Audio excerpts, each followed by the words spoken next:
Hi guys, if you're watching this probably means that for one reason or another you couldn't make it to any of the live Google Meet classes. So we're going to be talking about analyses and how they differ from summaries and what that involves. We talked about summaries, and a summary, remember, is just objectively, without inserting yourself, taking information that you receive from a text, a movie, an image, whatever it is, and representing that in a shorter, concise, accurate way.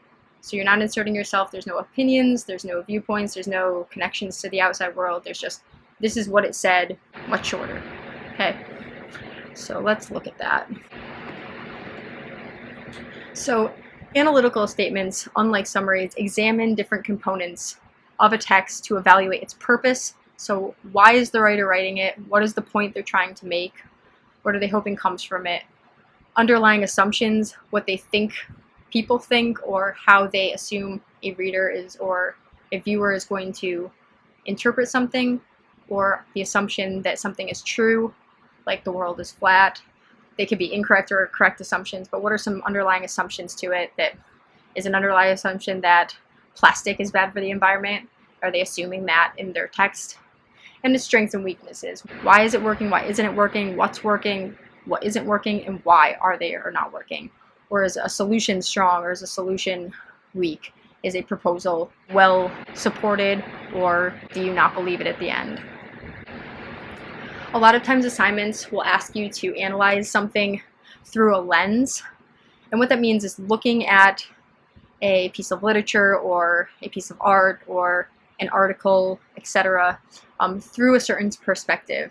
And that could be things like a feminist perspective, a historical perspective, a socioeconomic perspective, a race perspective, etc. So how is it relevant to the psyche? What is this saying about human nature or socioeconomic differences, etc.? It could also ask you to look at something in comparison or contrast to something else, and this is kind of what your midterm is going to be. So you may have two texts that either approach a subject differently or have the same conclusion but get there different ways, and it may ask you what's working in one versus another, what's not working in one versus another. What does the fact that one of the texts says this and one of the texts says that, how do we reconcile that, or what does that mean, etc. Okay. So the traits of an analysis is, unlike a summary, it's an argument. It reaches a conclusion. You're saying something about whatever the text or the movie or the picture is that can be argued, which means you also need to support whatever that is using examples from the text or the image or the movie, etc. Exactly, what's your point? Analysis has to have a point. Your reader needs to go at the end, oh, okay. Analysis also chooses specific elements or areas to study. So like I said, you may have that lens and approach it from a feminist, race, gender, historical, demographic, psychological, sociological way, but you're not going to want to try and do more than one, because then you end up with this crazy thing like the puzzle below. So you want to make sure you're making one picture for your reader. Analysis also examines and interprets each element that you choose. So you want to make sure that you're looking at the texts, you're looking at the topic, and when you give information, you're saying, what does this mean? This means this in terms of my thesis. This means that we need to take this action, or it means that this has this effect on people, or on our environment, or on our government, etc. So we take those and we really look at them and we figure out what they mean. Whoop-de-doo! What does it all mean, Basil?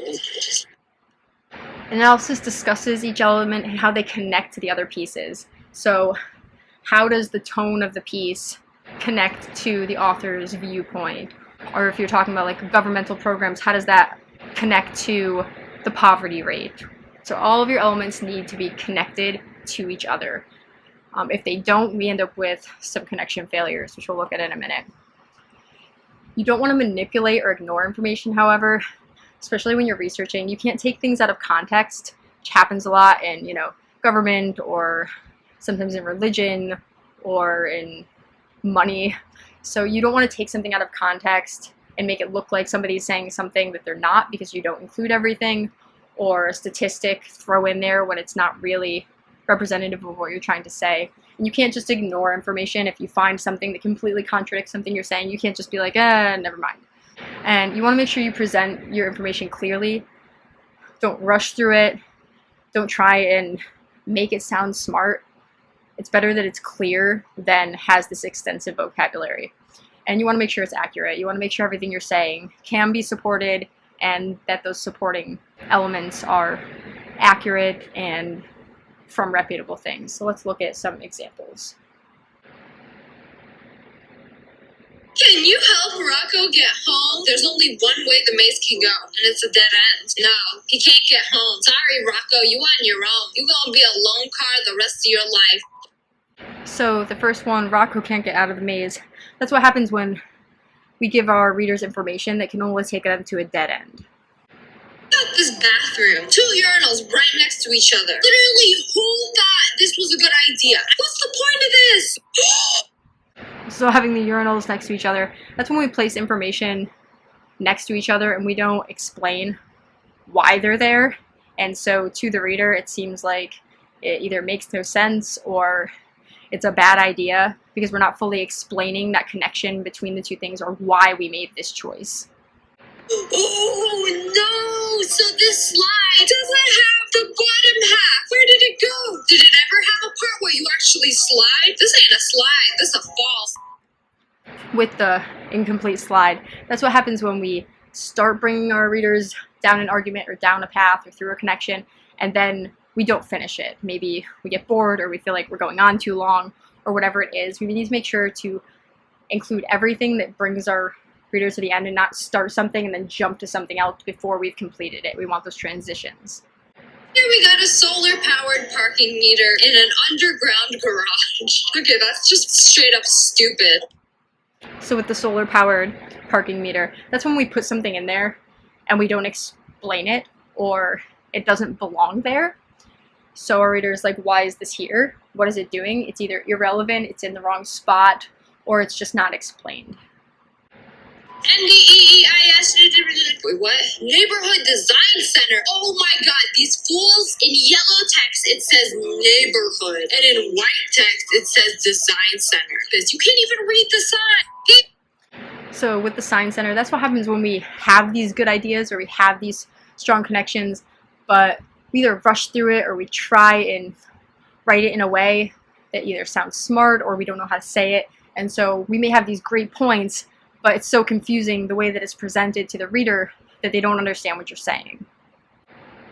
We have the big kahuna, Cerberus of slides. There's not one, not two, but 3 ways you can go. See, in theory, this sounds like a good idea, but you have to keep your body like all straight. And whatever you do, no matter what, do not separate your legs, especially if you're a guy. Oh, no. There is like a 90% chance that you might take a big fat oof on that slide. No, I think I'll pass. So with the slide, that's when we're trying to take on too many things and they're not necessarily connected in a clear way. So if you try and take on too many elements of something, so you're trying to talk about the feminist perspective and the historical perspective and the race perspective and the socioeconomic perspective, you're going to have all these things and it's going to start out and then it's going to be all over the place and your reader's not going to know which way to go or they're going to get stuck in between two things and kind of get hurt in the sense of the slide or just kind of give up and it's going to hurt your argument. Ew, what is this clock? Throw it away. Instead of having 12, 3, 6, 9, it has 1, 3, 4, 5. Wait, it's 3 o'clock. What's in between 3 and 4 o'clock? And then 4 and 5 o'clock. And then there's 4 hours between 5 and 9. Don't add up. Okay, throw the whole thing away. I don't like this. Don't make sense. So with the horrible clock, that's what happens when we're either presenting information in a very confusing way, especially if it's a way that people aren't used to seeing it, and they just kind of look at it and go, what? Or we have things too much in between something or not enough in between something. We're leaving information out or we're adding extra information in and we're kind of all over the place and we're not consistent with the way that we're organizing our argument. Whoever made this pillow has not looked at a compass in a hot minute. I don't know left and right, but even I know what a compass is supposed to look like. In what universe is north up here and south down here? What? This is what happens when you drop out of school to make pillows. So with the pillow, that's what happens when we have incorrect information. It discredits us entirely, and the person's not going to take the rest of our analysis or argument seriously. So we want to make sure that all of our information is correct. When we're using research, we want to have 3 kind of confirmed sources or a very reputable source that we can count on. We don't want to have any inaccurate information there, because if you have that, especially towards the beginning, the rest of your argument, they're not going to take seriously. They're going to say, well, how do I know any of this is true? Over here, we have the stairs and the wheelchair escape route. Whoa! So if you want a wheelchair to get down these stairs, you gotta do a 360 kickflip or something to successfully land. This can only end one way, badly. So with the ramp that you have to kickflip off of, this is what happens when we leave it to our readers to make connections. So we put a lot of information in there, and we hope that they make the connection or understand what we're trying to do without explicitly explaining it. So we always want to make sure that when we're going from one point to another, we show all of our steps on how we're getting there and not leave it up to the reader to figure it out on their own. You know those cutouts where you can put your face through them? They had one of a panda. But can you even tell it's a panda? Okay, this was just not a good idea. A panda got the eyes up here, the nose down here, but no, we just gonna make a cutout right here. Congratulations, you're a panda snout. How'd that bamboo smell? Just did not work, okay? So with the panda, this is what happens when we manipulate information. So we take something that resembles it or looks like it, but we distort it in a way so that we can make it work, but it isn't actually representative of what that information looks like or is. Not work, okay? This is both. That says no safety, smoking first. It's supposed to say no smoking, safety first, but like, why y'all have to put it on either side and then separate it with a big logo in the middle? Now it look like it's saying no safety. So with the sign, this is what happens, especially in researching. We find a lot of information and we want to use it, and so we kind of put it in there, but it separates our point from all of the actual relevant evidence. So when you put things in between a connection and its evidence that isn't helping your cause, it makes it harder for your reader to fully get what you're trying to say. These doors are the push doors. There's no handle. You can't pull, but it says pull. This is a Jedi entrance or something? I gotta use the force to like suck it open? What? How you gonna open this? So with the doors, when we don't give all of the evidence and information that we need, we make our points inaccessible to the reader because they may not know the things that we know or think the things that we think. So we need to make sure we make all of our information accessible, both in the way we present it and what that information is. This dude went to a game and paid $25 for this seat. Oh my god, that's horrible.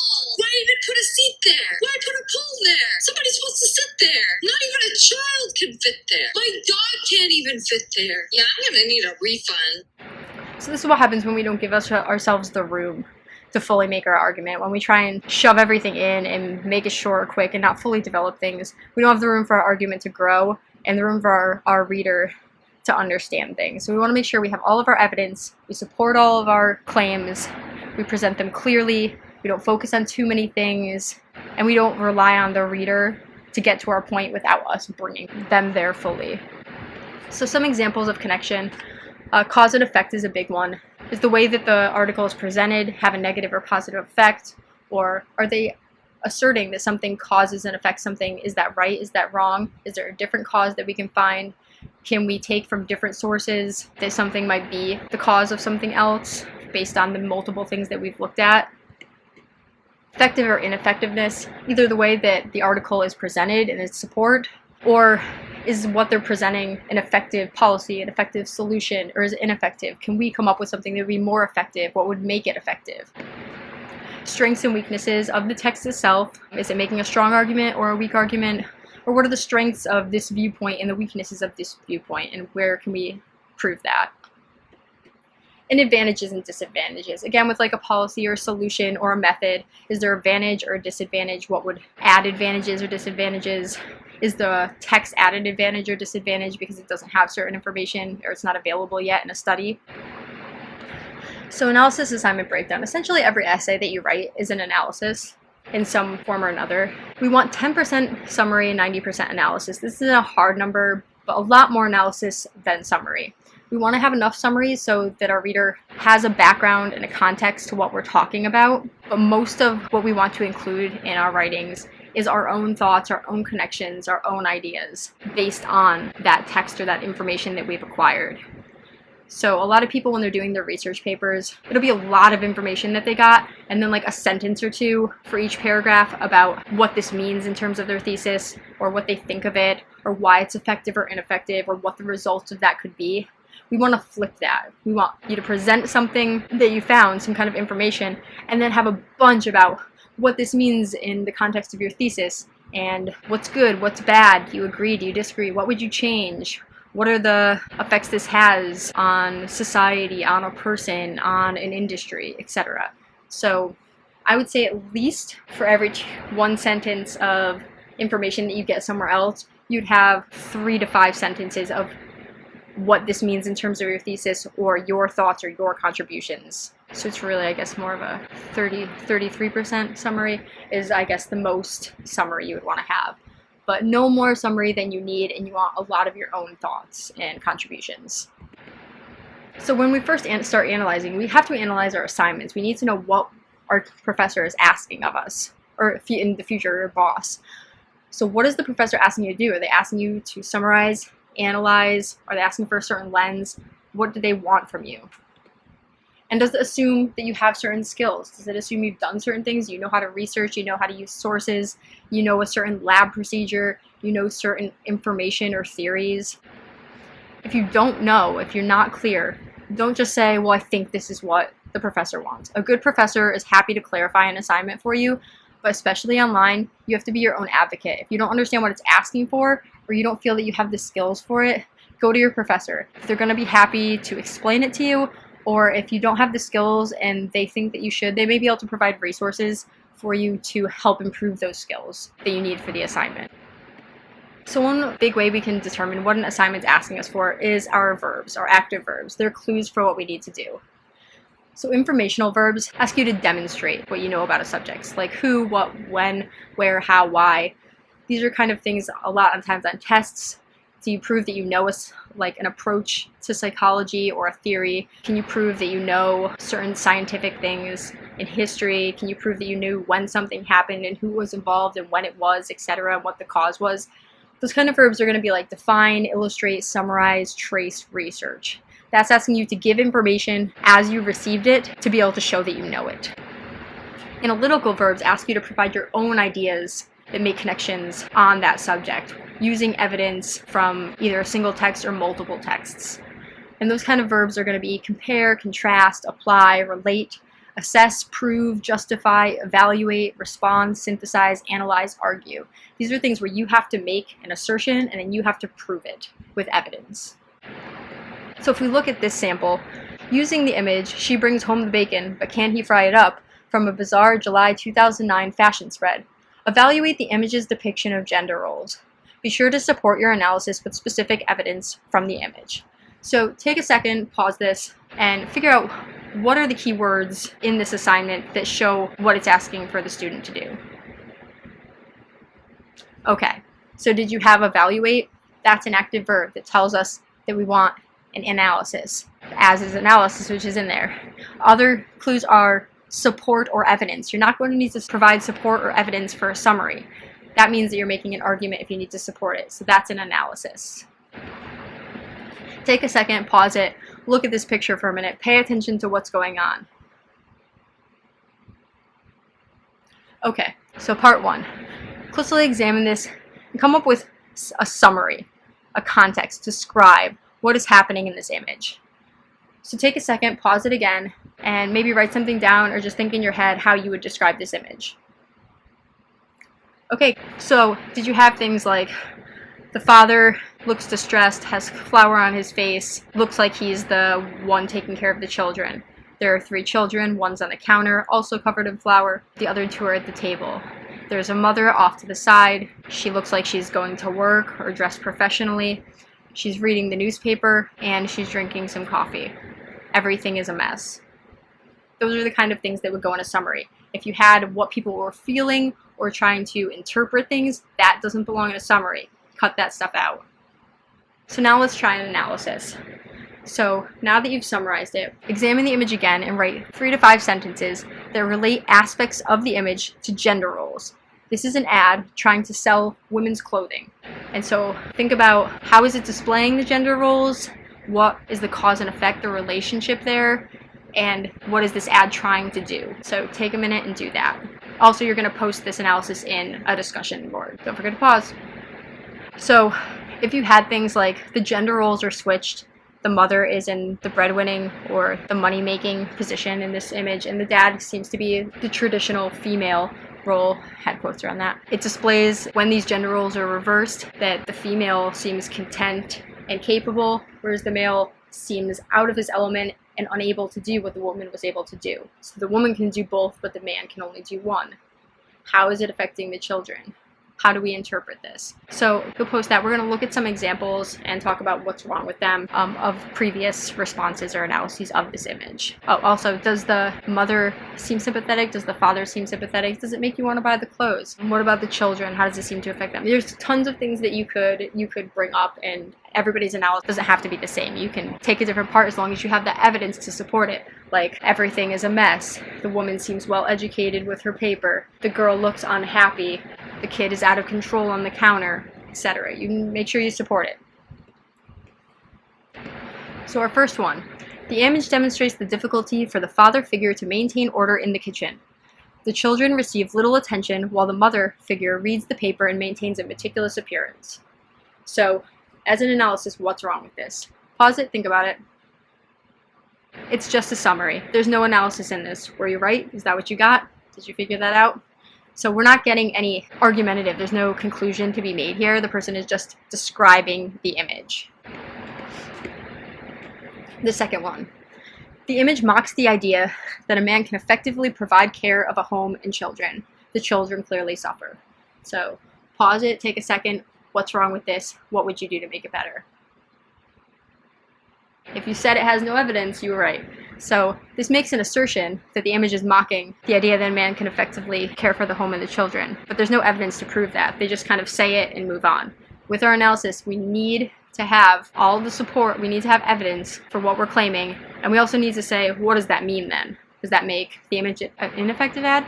Effective ad? Is that a strong thing? Is it a weak thing? Is it a bad idea for society? Etc. Third one. If a woman were shown as having trouble with children, it would be seen more as female incompetence than a sign of general difficulty.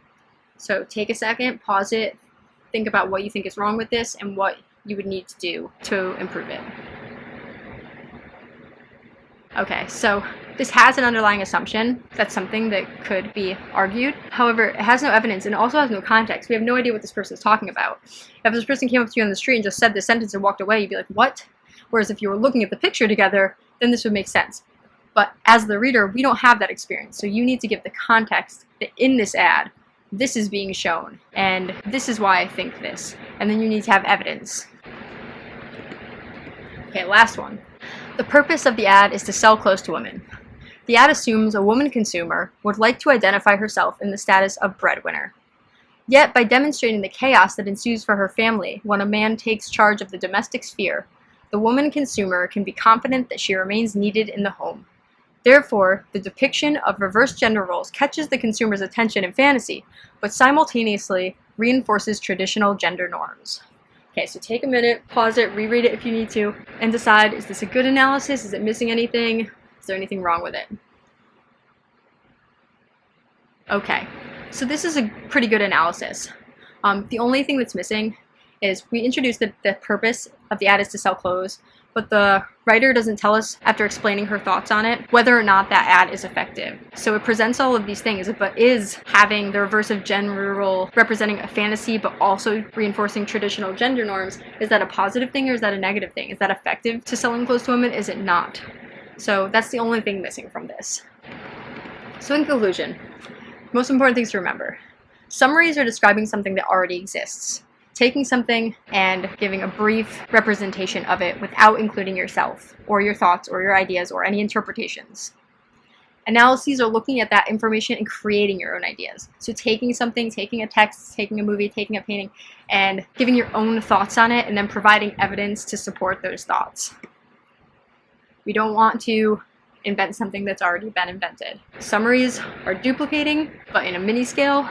Analyses are creating something new with those same materials. So that being said, you have your movie summary and analysis to work on.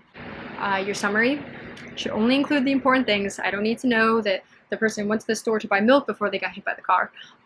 Just that they got hit by the car. So think of it as writing a really good IMDb or Netflix description, okay? Just the really important things. You don't have to be worried about spoiler alerts. If I haven't seen the movie, it's fine.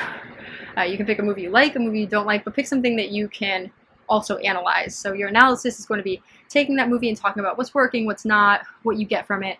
So is the cinematography ruin the movie or unrealistic? Is the dialogue effective, ineffective? Do you believe them? How does that affect the movie as a whole? Or what is this movie saying about racism in America? Or what is it saying about the healthcare system? Or what is it saying about marriage or family life, etc.? So take it and then your own thoughts on the movie, but not just this movie is good because it has good dialogue and it's really funny. Okay, I don't really care, movie good or bad. We don't want that. Okay, we want this movie takes a common adolescent issue and displays it in a way that makes it more empathetic, and then prove why. Pick something to focus on, elaborate on it, why you think it, and provide evidence that it does that. All right, so good luck. And if you have any overall questions, post them in the help forum, or if you have any more specific questions to you and your situation, post them in your journal. All right, thanks, guys.